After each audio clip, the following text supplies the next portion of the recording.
basketball, papalapit na ng papalapit ang finals ng PBA Season 48 Philippine Cup.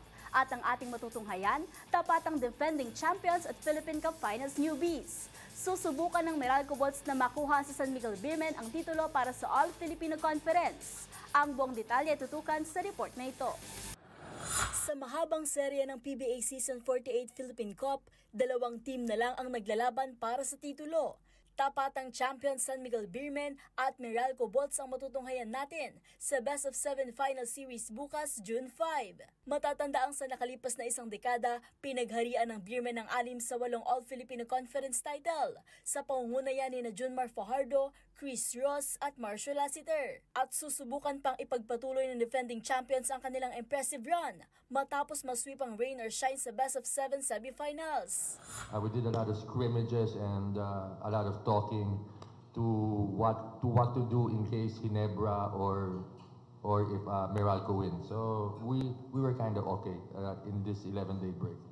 But but I'm just scared that we just might be rusty. But we'll see on Wednesday. Habang ang Meralco Bolts susubukang ituloy ang ginawang kasaysayan matapos makatapak sa championship round ng nasabing conference sa kauna-unahang pagkakataon kasunod ng clash kontra playoffs rival na Barangay Ginebra.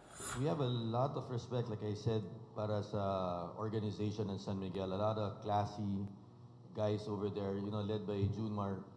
Humble guy, probably goat of the PBA. You could argue it's him or Ramon Fernandez, right? But all around, it's just not Junmar. I think they're a good team.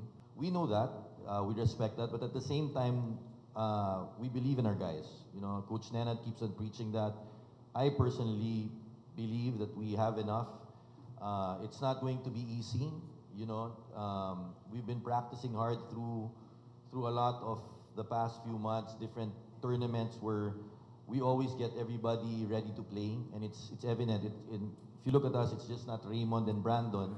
Samantala, narito ang schedule para sa PBA Season 48 Philippine Cup Finals.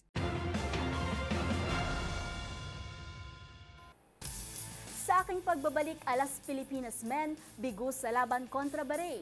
Magpapaalam na sa pangarap na AVC title. Para sa detalye, tutok lang sa MBC TV Network News.